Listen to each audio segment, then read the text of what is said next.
할렐루야. 이그나이트에 오신 예배 오신 여러분 환영합니다. 우리 같이 성경을 들고 우리 같이 말씀에 대한 우리의 믿음을 같이 고백하도록 하겠습니다. 같이 고백하시겠습니다. 내 성경입니다. 나는 하나님의 말씀을 믿습니다. 말씀은 내 영의 거울이며 진정한 나의 모습을 보여줍니다. 나는 하나님께서 말씀하시는 그런 사람입니다. 나는 오늘 나의 마음을 열고 말씀의 가르침을 받습니다. 말씀이 내 영에 떨어질 때 나는 영원히 변화될 것입니다. 아멘.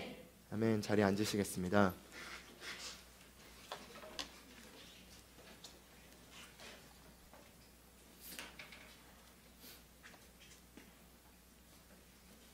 하나님의 말씀을 믿으십니까?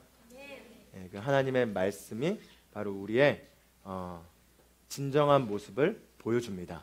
하나님의 말씀은 우리의 진짜 모습을 보여주는 거울과 같고, 그 거울을 통해서 우리가 우리의 진정한 모습을 볼 때 우리는 그와 같은 형상으로 변모되게 되어 있습니다.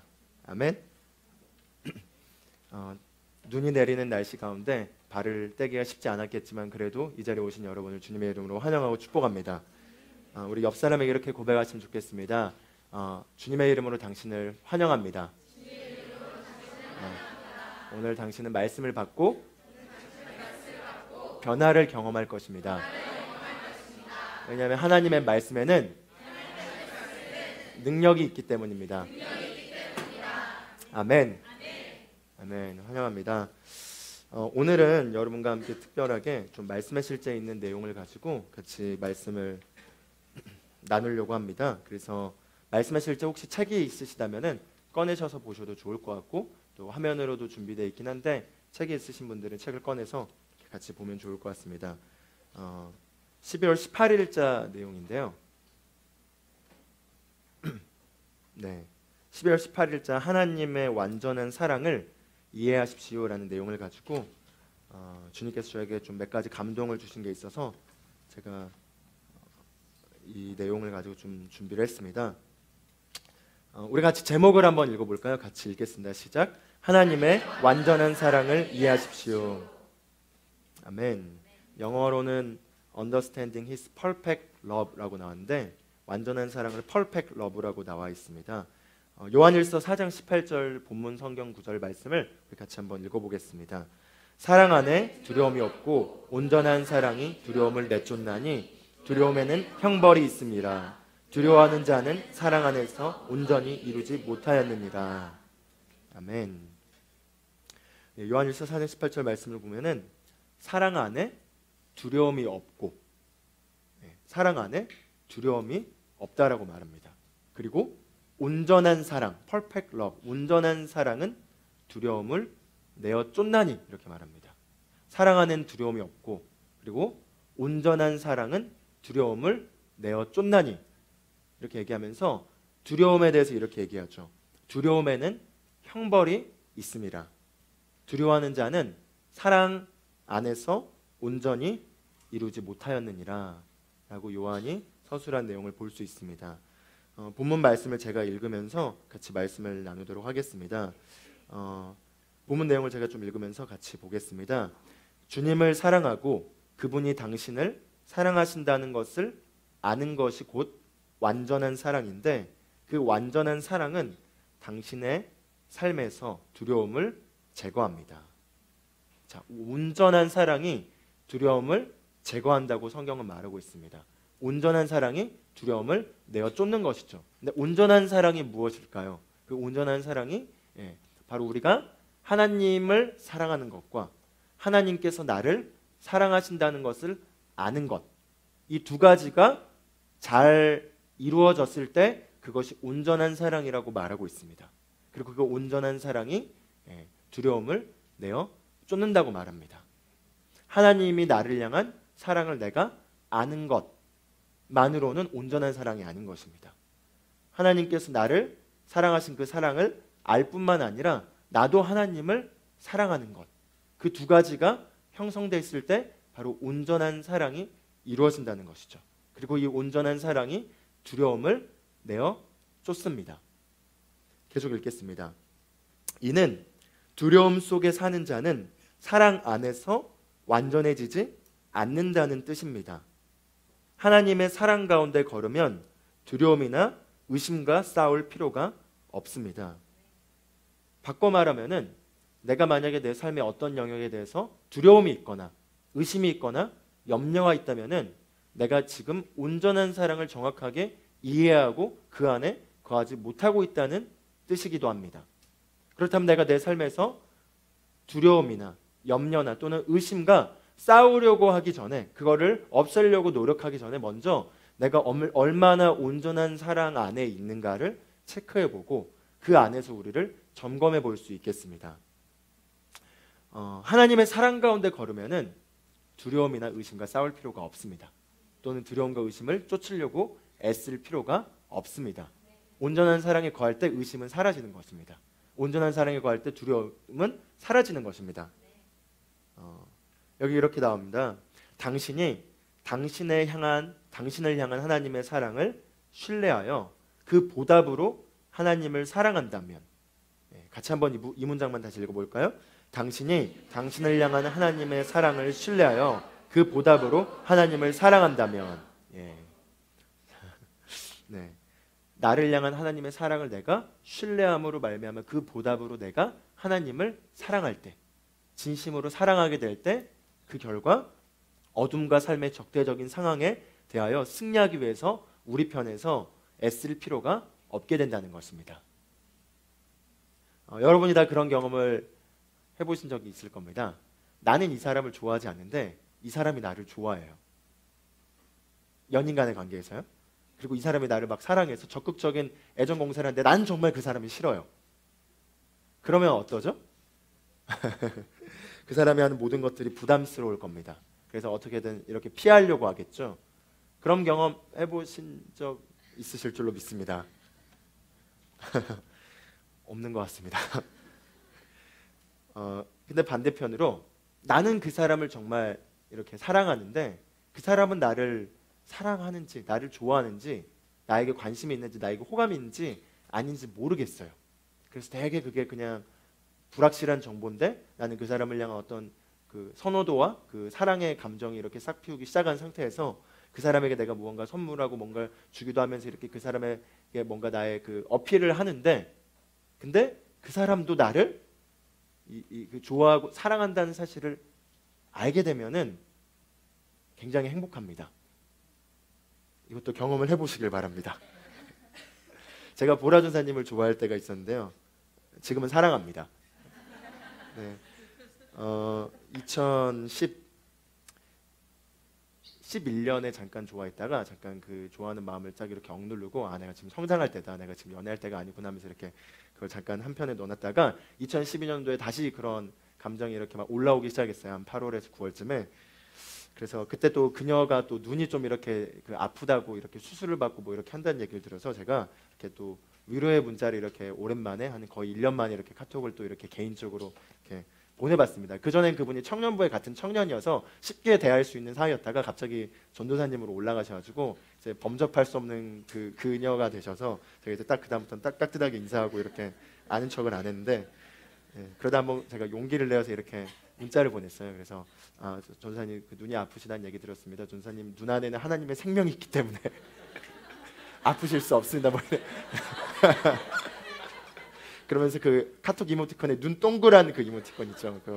그거 보내면서 아무튼 뭐 그러고 이렇게 연락을 했었는데, 그러면서 이제 이렇게 거기서도 이렇게 답변이 오고, 그래서 조금 연락을 하다가 제가 그때 그 법인에 입사하게 돼서 그 연수를 이렇게 잠깐 외국에 다녀오게 됐는데, 외국에 다녀오면서 좀 그녀에 대한 마음을 표현하고 싶어서 향수를 하나 샀어요.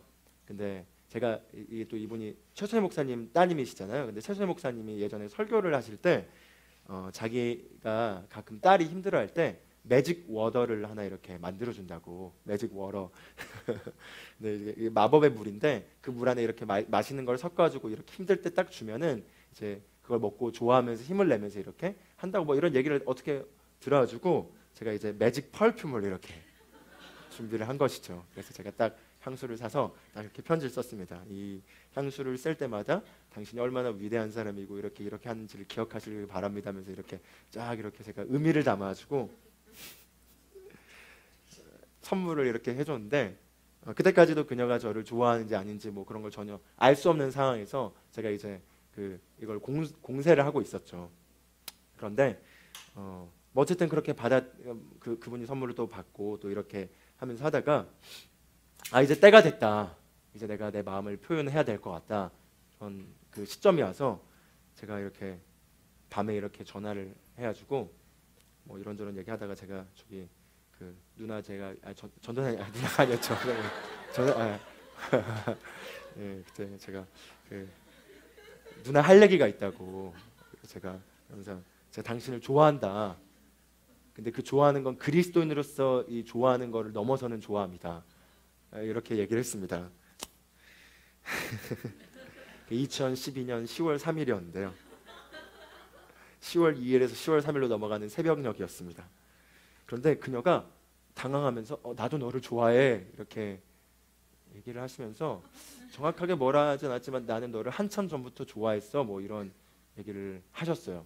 나는 너를 짝사랑한 줄 알았는데 너가 나를 좋아한다고 하면서 이렇게 얘기를 하시더라고요. 그래가지고 제가 깜짝 놀랐습니다. 그러면서 서로 얘기하다가 결혼 얘기까지 나오면서 당신의 배우자 이상형이 뭐냐? 나 그러냐? 그럼 우리 이제 그 부모님께 허락마트로 가자. 이러면서 사귐과 함께 연애와 결혼을 위한 준비가 시작되고 속전속결로 5개월 만에 결혼을 했는데요. 근데 제가 이 얘기를 하는 게 아니라 제가 하고 싶은 얘기는 제가 그녀를 좋아하는 마음이 있었고 그게 싹틀 때 저는 제 사이드에서만 그녀를 좋아한다 생각하고 그녀에게 마음을 얻기 위해서 무언가 노력을 한다 생각했는데 알고 봤더니 그녀가 시점으로서는 저보다도 제가 그녀를 좋아하기 좀 전에 저를 좋아하셨더라고요. 그리고 그 기간이 꽤 오래됐다는 걸 생각하니까 너무 좋은 거죠. 그렇구나. 그렇구나. 그래가지고 행복해가지고 한 2, 3개월 밤에 잠을 못 잤습니다.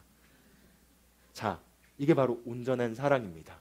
나만 이렇게 좋아하는 게 아니라 내가 좋아하는 그 대상이 나도 그 사람이 나를 좋아한다는 걸 알 때 일방적인 사랑이 아닌 상호 간의 사랑을 통해서 그 사랑이 꽃피우게 되는 거죠.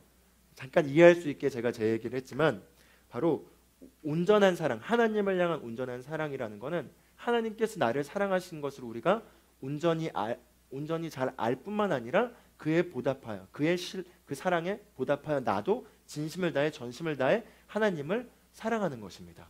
그렇게 내가 정말 나의 사모하는 것, 내가 정말 사랑하는 그 가장 사랑하는 대상이 하나님이 되고 그분을 내가 정말 전심을 다해 사랑할 때 그분이 나를 향한 사랑이 훨씬 더 의미가 있고 강렬해지기 시작하는 것입니다. 그리고 그 강렬한 그분의 사랑이 내 안에서 일하기 시작하면서 적대적인 상황에 대해서 우리가 더 이상 이기려고 애쓸 필요가 없는 위치에 우리가 자리 잡게 된 일들이 자연스럽게 일어나는 것입니다. 계속해서 봐보겠습니다. 때로 그리스도인들은 물론이고 복음 사역자들도 두려워할 수 있습니다. 그들은 건강과 재정과 사역 등에 대해 두려워할 수 있습니다.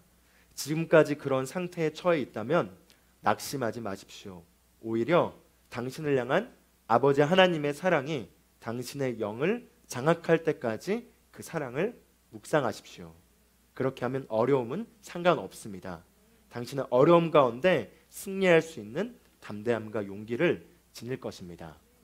때론 우리 앞에 맞닥뜨리는 어려움들, 도전들, 미래에 대한 도전일 수도 있고요. 사람들과의 사이에 대해서 일어나는 도전일 수도 있고 여러 가지 어려움들이 있을 수 있지만 그 어려움에서 오는 그 두려움이나 염려나 걱정이나 불안이 나를 장악하려고 할 때 그것을 쌓으려고 애쓰기보다는 나를 향한 아버지의 온전한 사랑인 내 영을 완전히 장악할 때까지 그분의 사랑을 묵상하는 시간을 가지라는 것입니다.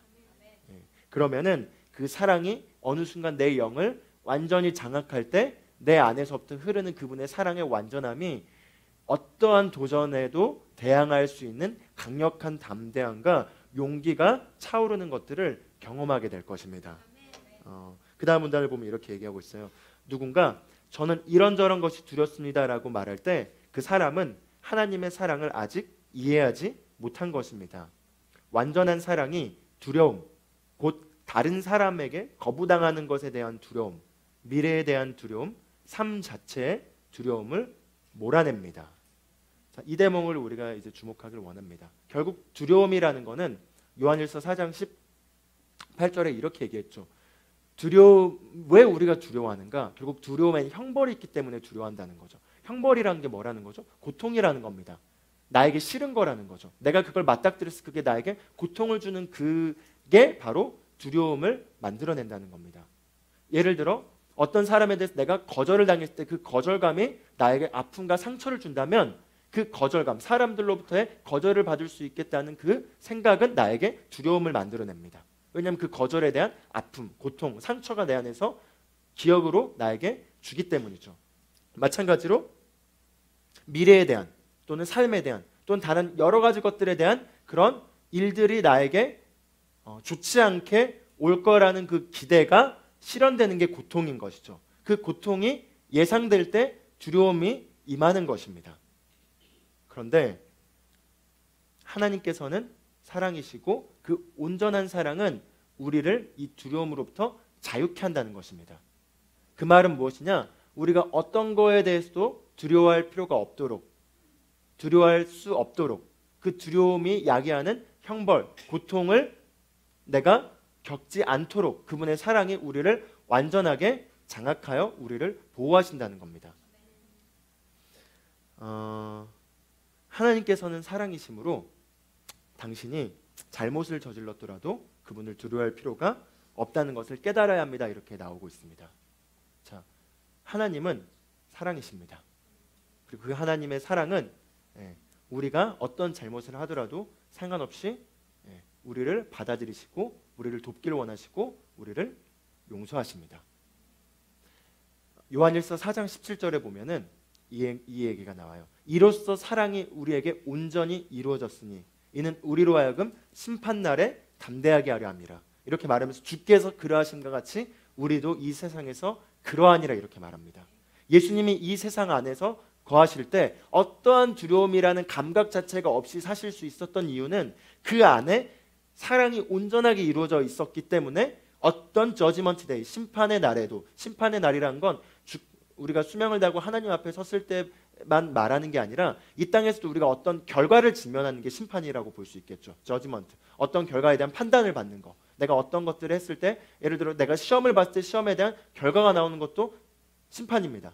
내가 어떤 관심 있는 사람으로부터 최종적인 답변을 듣는 것도 심판입니다. 그런 여러 가지 어떤 저지먼트들이 우리 삶에 계속해서 무수히 많이 작은 것부터 큰 것까지 있습니다. 그런데 이로써 사랑이 우리에게 온전히 이루어진 것은 우리로 하여금 심판날에 담대하게 하려 함이니, 즉 예수님은 하나님 안에서 완벽하게 형성된 그 사랑의 완전함이 있었기 때문에 이 땅에서 거하시는 그 어떤 순간 가운데서도 담대하셨다는 겁니다.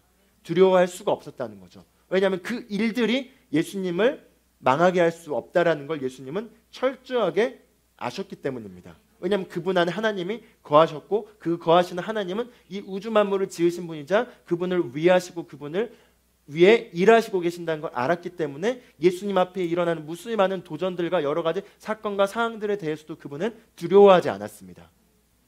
왜냐하면 승리하실 걸 알았기 때문이고 승리 자체가 그분이셨기 때문인 거죠. 저는 이 내용을 보면서 그 장면을 떠올렸습니다. 세상은 항상 심판을 내립니다. 그렇죠? 세상은 심판을 내리게 되어 있는 구조입니다. 그래서 그 뿌린 대로 거두는 결과에 대한 그 직면하는 것들이 계속 우리에게 나타나죠. 뿌린 대로 거두지 않는 것도 나타나기도 합니다. 예를 들어 우리가 무언가 어떤 연약함이 있고 어떤 잘못한 것이 있고 실수한 것들이 있을 때 세상은 그걸 가지고 손가락질하고 지적하고 그리고 그것에 근거하고 기반해서 그 사람에 대한 평가나 판단이나 결과들을 제공시켜주는 게 세상이 하는 일입니다. 그렇죠? 그리고 바로 그런 것에 대한 결과에 대한 직면함에 대한 그 판단의 고통이 바로 두려움을 만들어내고 그런 두려움들의 경험이 우리가 자라나면서부터 있어 왔기 때문에 미래에 대해서도 맞닥뜨린 일들에 대해서도 그런 두려움 일들이 그런 비슷한 상황이 연출될 때 생겨납니다. 그런데 요한복음 8장에 보면은 요한복음 8장 1절에서 11절까지 해서 예수님의 아름다운 이야기가 나와요. 하나님의 아름다운 사랑의 이야기가 나옵니다. 요한복음 8장에 보면은 가늠하다 붙잡힌 여인의 이야기가 나옵니다. 우리가 한번 가늠하다 붙잡힌 여인의 그 스토리를 다들 들어보셨겠지만 지금 한번 우리가 가늠하다 붙잡혔던 그 여인 안으로 우리가 들어가 봤으면 좋겠습니다. 그 여인 안으로, 그 여인 속으로 우리가 들어가 보는 겁니다. 그 여인이 가늠이라는 수치스러운 자신의 죄에 잘못한 일들에 대해서 걸렸습니다. 걸려버려서 붙잡혀가지고 사람들 앞으로 끌려 나왔고 그 가운데서 정죄하고 그녀를 이제 심판하려고 하는 그 무리들이 그녀를 심판하려다가 예수님께 데리고 옵니다. 그리고 예수님께 이렇게 얘기합니다. 모세의 율법에 따르면 이렇게 가늠하다 잡힌 여인에 대해서는 돌로 쳐서 죽여라고 했습니다. 즉 돌로 쳐서 죽여야 될 위치에 처해 있었던 상황인 거죠. 그 여인은 두려움에 떨었을 겁니다. 붙잡혔죠. 이제 돌에 쳐서 맞아서 죽는 것만이 그녀에게 앞으로 일어날 일이었습니다. 그런데 그 여자를 예수님께 데려온 가운데 그들이 예수님을 떠보려고 그 얘기를 하자 예수님께서 땅에다가 무언가를 적기 시작합니다. 그런데 그들이 계속해서 재촉하며 묻습니다. 이 여인에 대해서 당신은 어떻게 하시겠습니까? 당신은 어떻게 하실 겁니까? 이렇게 묻자 예수님께서 일어서서 이렇게 얘기합니다. 너희들 중에 죄가 없는 자들이 그녀를 돌로 쳐라. 그렇게 말하고 다시 앉으셔서 그분이 땅에다가 그녀 앞에서 무언가를 적으십니다. 무언가를 적은지에 대해서는 성경에 나와 있지는 않습니다. 그러나 무언가를 적습니다. 그런데 그 예수님의 선포하신 말에 임재가 그들 안에 책망을 일으켜서 죄인들이 다 죄가 있기 때문이죠. 하나 둘씩 돌을 내려놓고 떠나가기 시작합니다. 그 자리를 떠나가고 마침내 그녀와 예수님만 남았다고 말합니다. 그 가운데 그녀는 여전히 고개를 숙이고 떨고 있는 가운데 예수님께서 그녀에게 이렇게 말씀하십니다. 딸아, 너를 고소하던 자들이 다 어디 갔느냐? 그들이 너를 정죄하지 않더냐? 정죄하지 않니? 이렇게 얘기하자 그녀가 주여, 그들이 아무도 저를 정죄하지 않고 다 갔습니다. 이렇게 얘기합니다. 그러자 예수님께서 그녀에게 얘기하십니다.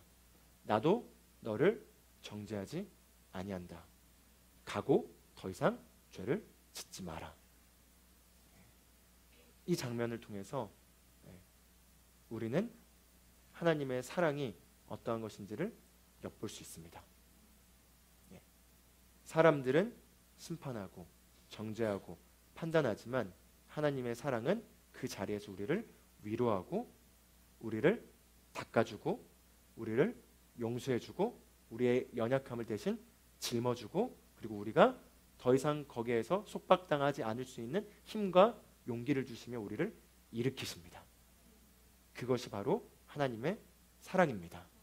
그 온전한 하나님의 사랑을 우리가 이해하게 되고 그 하나님의 사랑만이 나를 도울 수 있는 유일한 힘이라는 걸 우리가 알게 되고 이해하게 된다면 우리는 더 이상 세상에 있는 어떤 일들에 의해서도 두려워하지 않을 수 있습니다. 하나님은 말씀하십니다. 그러므로 우리가 긍휼하심을 받고 때를 따라 돕는 은혜를 얻기 위하여 은혜의 보좌 앞에 담대히 나아갈 것이니라. 담대히 나아갈 수 있다는 거죠. 왜냐하면 하나님은 우리를 돕기 원하십니다. 세상은 어떤 일들에 대해서 결과로서 판단을 내리고 정죄할 수 있지만 하나님은 그 자리에서 우리를 판단하거나 심판하지 않고 우리를 도우시길 원하십니다. 그리고 우리에게 도우시는 우리에게 그 정확한 필요한 은혜를 주시는 분이십니다. 그러므로 우리는 언제나 그분께 담대하게 나아갈 수 있습니다. 은혜의 보좌에 우리가 담대히 나아가자. 이는 우리가 자비를 얻고 자비를 얻는다는 말이 무엇이죠? 그 전구절에 보면은 우리가 예수님께서는 친히 우리를 동정하실 수 있는 분이시다라고 얘기하십니다. 즉 우리가 어려움을 겪고 있는 그 상황에 대해서 예수님은 정확하게 우리가 느끼는 그 감정, 고통 또는 어려움과 동일한 감정과 느낌을 정확하게 그분은 가지실 수 있는 분이라는 겁니다. 왜냐하면 그분이 이 땅에서 십자가를 지심으로써 우리의 자리에서 우리와 하나가 됨으로써 우리가 겪을 모든 고통에 대해서 동일시돼서 거기에 대한 모든 것들을 치렀기 때문에 우리가 실제로 겪어하는 어려움들이 무엇인지에 대해서 예수님은 공감하실 수 있는 분이라는 겁니다. 그러므로 그분이 주시는 그 위로와 자비를 얻고 그뿐만 아니라 우리에게 돕는 은혜를 발견하여 그 돕는 은혜를 찾아서 우리 삶에서 누려라고 담대하게 말씀은 말하고 있습니다. 당신을 향한 하나님의 사랑은 완전한 사랑입니다. 이는 당신이 하늘에 갈 때 얻게 되는 그런 사랑이 아니라 지금 이 땅에서 우리를 사랑하신다는 겁니다. 그래서 우리가 이것을 이해하고 하나님과 관계를 맺는 것이 너무나 중요합니다. 그러면 우리는 아무것도 두려워하지 않게 될 것입니다. 마지막 성경 구절 이렇게 한번 읽어볼까요? 내가 영원한 사랑으로 너를 사랑하였다. 아멘. 우리를 향한 그분의 영원한 사랑은 흔들림이 없고 변함이 없고 지금도 동일하게 우리 가운데 일하고 계십니다. 그래서 우리가 먼저 첫 번째로 우리가 갈망해야 될 것은 바로 아버지 하나님의 사랑이 내 영을 완전히 장악하도록 그분의 사랑을 묵상하고 그분의 사랑에 대해서 알고 깨닫기를 원하는 것입니다. 우리가 우리 인생 앞에 특히 우리가 청년의 때는 우리가 선택과 기회가 많은 것만큼 또한 우리가 미래가 불확실하기도 합니다. 그 불확실한 가운데서 특히 나는 어떤 배우자를 만날까? 나는 어떤 가정을 꾸릴까에 대해서도 불확실하죠. 내가 어떤 결국 궁극적인 삶을 살면서 나의 꿈을 이뤄갈까에 대해서도 불확실합니다. 여러 가지 불확실한 것들이 많은데 그 불확실함이 많은 가운데서 우리가 거기에 대한 답을 막 찾으려고 애쓰기보다 먼저 우리가 하나님의 사랑을 온전하게 이해하기를 바라겠습니다. 그 하나님의 온전한 사랑인 내 영을 완전히 장악하도록 내가 그분의 사랑을 묵상하는 시간을 연말 내년을 넘어가기 전에 가져보시길 바라겠습니다. 그분의 사랑을 묵상하는 비결은 무엇이냐? 바로 그분께서 예수 그리스도로 오셔서 그 예수 그리스도로 오신 그분께서 여러 가지 사건과 상황 가운데서 보여주셨던 모습을 통해서 그분의 사랑이 무엇인지를 이해하는 것입니다. 예를 들어 우리가 가늠하다 붙잡힌 여인에게 행하셨던 예수님의 모습을 보며 그 예수님이 그 여인에게 그렇게 행하셨다면 나에 대해서 어떻게 어떠한 사랑으로 지금 나를 바라보고 계실지에 대한 그 사랑을 우리가 가늠할 수 있습니다. 그분이 하신 그분의 일들을 통해서 그분이 우리를 향해 가지신 그분의 마음과 뜻과 계획이 무엇인지를 우리가 알 뿐만 아니라 그분이 이제 속량의 사역에 들어가셔서 우리를 위하여 우리의 자리에서 우리를 대신해서 그 자리에 들어가서 행하신 일들에 대한 그 의미를 깨달을 때 우리는 그분의 사랑을 더 온전히 깨달을 수 있습니다. 저에겐 2008년도에 그분의 사랑이 찾아왔습니다. 2008년도에 제가 예수님이 십자가에서 죽으시고 하셨던 이런 모든 내용들에 대해서는 어렸을 때부터 귀에 닳도록 들어왔기 때문에 알았고 하나님이 나를 사랑한다는 것도 알았지만 그 안다는 건 제 머리에 있는 개념이었고 제 가슴 안에 있는 개념이 아니었습니다. 그런데 2008년 그날 그 어느 날 저에게 그분의 사랑이 완전하게 찾아왔습니다. 제가 그분이 하신 일들이 저에게 개인적으로 연결되기 시작한 겁니다. 저에게 죄에 대한 책망이 있었고 죄에 대한 죄가 얼마나 거룩하신 하나님 앞에서 다가갈 수 없는 것이자 혐오스러운 것인지에 대한 죄에 대한 깨달음이 깨달아졌을 때 그때 그 죄 때문에 나의 그 수치 때문에 나의 그 연약함 때문에 그거를 치르시려고 예수님이 바로 속량의 길을 걸으셔서 십자가에 지셨다는 그 사실이 나에게 개인적으로 연결되게 되고 바로 나 때문에 나의 이것 때문에 그분이 그 고통을 치러서 거기에 대한 값을 지불했다는 그 십자가에 피 흘리신 그분의 사건의 사랑의 본질을 제가 알게 된 순간 저는 영원히 자유로워졌습니다. 그 사랑을 알게 되면 더 이상 세상에서 사랑을 추구할 필요가 없습니다. 더 이상 세상에서 무언가를 통해서 그걸 채우려고 할 필요가 없습니다. 그분의 사랑을 우리가 온전하게 만나면 우리는 오직 이 질문 하나밖에 나오지 않습니다. 주님, 주님이 저의 전부이십니다. 제가 이 땅을 사랑한 동안 주님, 제가 주님을 위하여 주님이 저에게 이 땅에 보내신 그 목적대로 제가 무엇을 위하여 살길 원하십니까? 이 질문 말고는 다른 것이 남지 않게 됩니다. 그때부터 제가 여기까지 오게 됐는데요. 그래서 우리가 하나님의 사랑을 알기를 힘쓰십시오. 하나님의 사랑을 알기를 구하십시오. 아직 내가 그게 내 안에 완전하게 일어나지 않았다면 두려움이 있는 겁니다. 미래에 대한 불확실함이 나를 짓누르는 겁니다. 그 사랑을 더 알기를 갈구하는 가운데 예수님을 집중하시고 예수님의 모습을 보시고 예수님의 행하신 일들을 보는 가운데 그분의 사랑을 깨달으시길 바라겠습니다. 두 번째는 바로 이제 그에 대한 사랑을 깨달았다면 그 깨달은 반드시 일어나는 반응은 바로 그분을 향한 이제 우리의 사랑이 강렬하게 샘솟기 시작합니다. 그 사랑은 제가 제 아내 폴라 존사를 처음 만나서 사랑했을 때 사랑이 피어나오는 그 사랑보다 더 강합니다. 지금도 더 강합니다. 그리고 그 강한 게 저와 아내의 영원한 사랑의 관계를 또한 유지시켜 주기도 합니다. 그 사랑을 이제 그분의 사랑에 대한 보답으로 그분을 사랑하십시오. 그분을 사랑하는 게 여러분의 제 일의 첫 번째가 되게 하십시오. 그러면은 놀라운 일이 일어납니다. 어떤 일이 일어나죠? 사실 우리가 하나님보다 사랑하는 것들이 더 있을 때 마귀는 그걸 가지고 우리를 언제든지 두려움 가운데 우리를 공격할 수 있고 우리를 그 가운데 벌벌 떨게 할 수 있습니다. 왜냐하면 내가 하나님보다 그것들이 더 사랑하는 위치에 있고 그걸 내가 사랑하고 있기 때문에 사랑한다는 건 뭐죠? 소중하다는 겁니다. 소중한다는 건 뭐죠? 소중하기 때문에 그게 빼앗기게 됐을 때, 그게 문제가 생겼을 때 거기에 대한 두려움이 일어나는 것이죠. 그런데 우리가 하나님이 나의 가장 큰 사랑이 되고 나의 가장 큰 사랑의 제일 첫 자리에 위치하게 될 경우, 그러면은 그 밑에 있는 다른 어떤 것들이 어떻게 되더라도 크게 문제가 되지 않습니다. 왜냐하면 하나님을 사랑하는 것, 그게 나에게 전부이고 그 사랑이 나에게 온전하게 이루어졌다는 것 자체가 나를 강한 담대함의 위치에 서게 하기 때문이죠. 그리고 그분의 사랑은 이 다른 기타 모든 것들을 나에게 좋으시도록 채워주시고도 남는 분이십니다. 만약에 여러분이 물질이나 돈을 하나님보다 더 사랑하고 계십니까? 하나님을 사랑하는 것으로 그 위치를 바꾸시길 바라겠습니다. 만약에 여러분이 이 땅에서 사는 삶에서의 어떤 명예나 사람들의 인정이나 또는 사람들의 어떤 관심이 하나님의 사랑보다 높아져 있습니까? 하나님의 사랑을 그 자리에 두시기 바라겠습니다. 만약에 내가 가까이 있는 사람들, 소중한 사람들, 그 사람들을 내가 하나님보다 더 사랑하고 있습니까? 그럼 하나님을 그것보다 더 사랑하는 위치에 두십시오.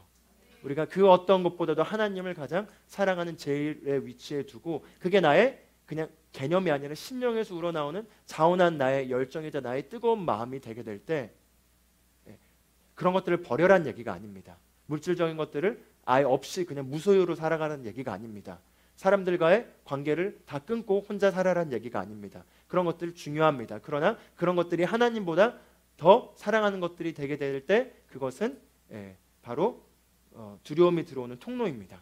그것들을 하나님보다 사랑하지 마시고 하나님을 사랑하는 위치로 두시기 시작하는 가운데 우선순위를 정리해 보십시오. 그리고 심령에서부터 하나님을 정말로 사랑하는 것이 가장 심령의 중심의 추구가 되게 하도록 내어줄 때 그때 온전한 사랑이 일하기 시작합니다.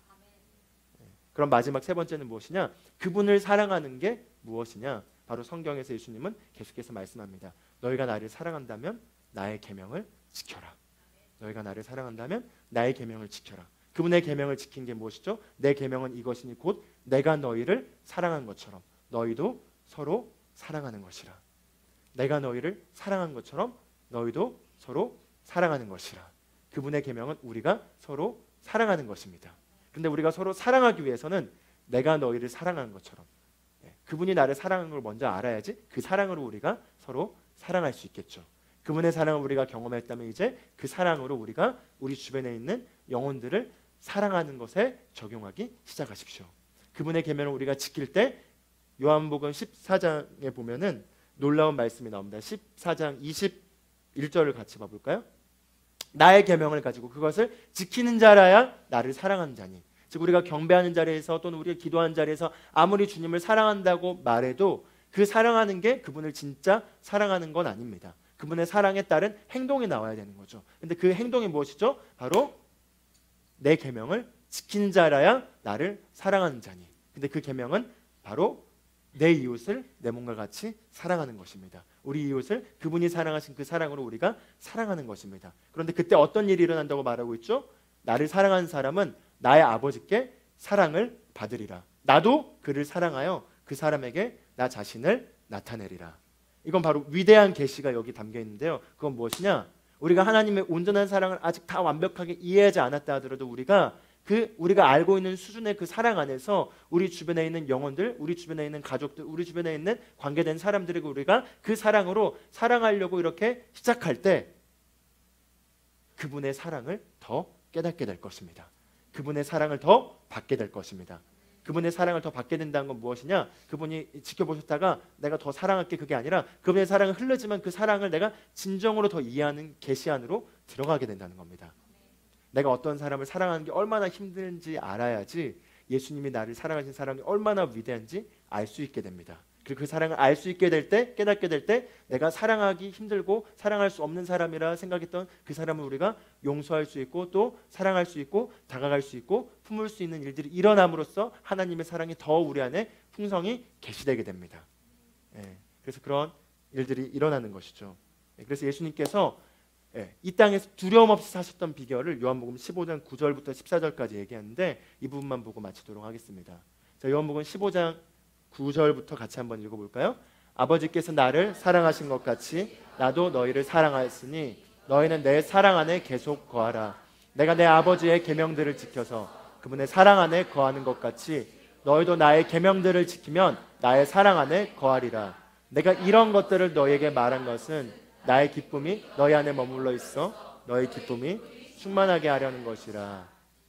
내 계명이니 너희가 너희를 사랑한 것 같이 너희도 서로 사랑하는 것이라.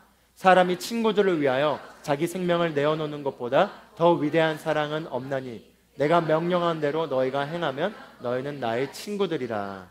아멘. 전 페이지를 보셔서 말씀을 천천히 보면은 그냥 이거죠. 예수님은 이렇게 얘기합니다. 나는 항상 아버지의 사랑 안에 거한다.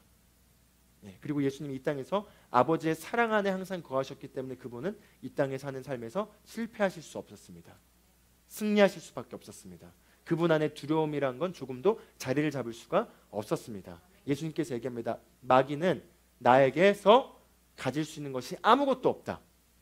세상에서 너희가 환난을 당할 것이나 두려워하지 말라. 내가 세상을 이겼노라. 이렇게 얘기하시면서 이 세상에 마귀는 나에게서 가져갈 수 있는 게 아무것도 없다. 즉 발판이 조금도 없었다는 거죠. 왜죠? 아버지의 사랑 안에 그분이 거하였기 때문입니다. 그 사랑 안에 거하셨던 그 예수님이 이 땅에서 두려움 없는 삶을 사실 수 있었고 이 땅에서 아버지의 온전한 뜻을 정확하게 이루며 그 부르심을 완수하는 삶을 사실 수 있었습니다. 근데 그 아버지의 사랑 안에 거하는 비결에 대해서 얘기합니다.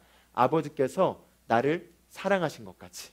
즉 예수님은 아버지의 사랑을 정확하게 알고 있었습니다. 아버지께서 나를 사랑하신 것 같이 나도 너희를 사랑하였다.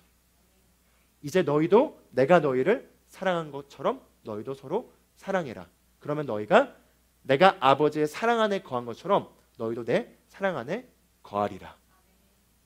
아멘. 이해하셨습니까? 예수님은 아버지께서 자기를 사랑하신 것 같이 다른 사람들을 사랑하였고 너희를 사랑하였고 그게 바로 아버지의 계명을 지키는 것이자 아버지의 사랑 안에 그분이 늘 거하실 수 있었던 비결이었습니다. 그런데 예수님께서 동일하게 너에게도 이제 적용된다. 내가 너희를 사랑한 것처럼 너희도 서로 사랑하면 너희는 나의 계명 안에 나의 사랑 안에 거하고 나의 기쁨이 너희 안에 있어 너희가 그 기쁨으로 충만할 것이다. 이렇게 얘기합니다. 우리가 그 사랑을 받고 그 사랑을 흘려보낼 때 우리 안에 어떤 외부의 조건에 따라서 왔다 갔다 하는 기쁨이 아닌 영원한 기쁨이 우리를 늘 지배하는 가운데 그 기쁨과 만족 가운데 우리가 가장 행복한 삶을 살 수 있습니다. 그리고 그 가운데 우리가 어떠한 두려움도 우리 안에 틈탈 수 없는 완전한 그분의 사랑 가운데 우리와 관계된 미래와 우리의 삶의 여러 일들에 대해서 우리가 담대하게 서서 그분이 그러하신 것 같이 우리도 이 땅에서 그러하는 삶을 살 수 있습니다. 바로 그것을 추구하는 가운데 갈망하시고 그리고 연말을 마무리하시는 가운데 우리가 주변에 한 해를 돌아보며 우리 주변에 우리가 사랑할 수 있는 사람들에게 사랑할 수 있는 사람이 아니라 사랑해야 될 사람들에게 우리가 사랑을 표현하고 감사를 표현하고 또 내가 만약에 원한이 있거나 용서하지 못하는 사람이 있거나 내가 불편한 사람이 있다면 그것들 오라를 넘기지 마시고 정리하시고 그분의 사랑을 받아들인 그 사랑으로 우리가 용서하시고 그걸 흘려보내는 것을 예수님이 하셨던 사랑을 묵상하는 가운데 묵상해 보시는 시간이 되기를 바라겠습니다. 그러면 우리 같이 오늘은 제가 특별한 시간을 좀 가지려고 합니다. 보라 전사님께서 좀 이렇게 특송을 하나 제가 요청을 했는데 제가 단계들을 얘기했지만 그래서 첫 출발은 바로 예수님께서 우리를 향해서 행하신 그 일들 가운데 감추어진 아버지의 사랑을 우리가 온전히 이해하는 것입니다. 우리가 그 사랑을 이해하는 시간을 가졌으면 좋겠고요. 우리가 이 시간 잠깐 특송을 통해서 아버지께서 어떠한 사랑으로 나를 사랑하셨는지에 대해서 우리가 묵상하며 그분의 사랑이 우리의 영을 장악하도록 우리가 그 사랑을 묵상하는 가운데 우리가 잠깐 우리가 찬양을 들으시고 그리고 우리 같이 기도하고 마무리하도록 하겠습니다.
기도하시도록 하겠습니다. 영어로 기도하겠습니다. 할렐루야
주님께서 나의 죄 때문에, 나의 연약함 때문에, 나의 실수 때문에, 나의 실패들 때문에, 나의 수치 때문에 그 자리에 가셔서 그러실 필요가 없는 그분께서 나를 위하여 고통당하시고, 나를 위하여 찔리시고, 나를 위하여 못 박히시고, 나를 위하여 버려주신 그분이 행하신 나를 향한 그분의 사랑을 이 시간 더 알게 되기를 원합니다. 주님이 나 때문에 내가 그럴 필요가 없도록 나의 연약함을 완전히 담당하시니 감사합니다. 나를 판단하지 아니하시고, 나를 정죄하지 아니하시고, 오히려 나의 그 연약함의 자리로 들어오셔서 그 연약함을 지시고, 나를 대신해서 그 연약함을 가져가셔서 거기에 대한 완벽한 값을 치르신 그분의 사랑을 우리가 더 알게 되기를 원합니다. 거절의 창이 그분을 찔렀고, 그분을 싫어서 멸시했던 그 분노의 소리에도 우리가 아직 예수님을 잘 모르고 외면하고 받아들이기를 거절하고 싫어하고 있을 때 그분께서는 우리의 반응과 상관없이, 우리의 외면과 상관없이 우리에게 오셔서 우리를 위해서 자신의 전부를 주시니 감사합니다. 그 사랑이 우리에게 더 깨닫게 되고 우리에게 더 계시되기를 원합니다. 그뿐만 아니라 이제 우리가 그 사랑을 알았기 때문에 그 사랑을 따라서 우리 주변의 영혼들을 사랑하기를 원합니다. 우리 주변의 영혼들이 우리에게 어떻게 행했는지와 상관없이, 그들의 모습이 어떠함과 상관없이, 우리의 관점이 아니라 오직 하나님이 보신 대로 보는 가운데 우리를 통해서 하나님의 사랑이 그들에게 흘러가기를 원합니다. 우리가 그 사랑을 행하기를 원합니다. 아직 이 사랑을 모르는 자들에게 우리가 이 사랑을 가지고 그들의 연약함을 대신하여 짊어지고 그들의 필요를 채우는 가운데 그분께서 우리에게 보여주신 그 사랑을 우리가 실천하여 우리도 사랑하는 삶을 살겠습니다. 하나님 아버지 감사드립니다. 감사드리며 예수 그리스도의 이름으로 기도합니다. 아멘.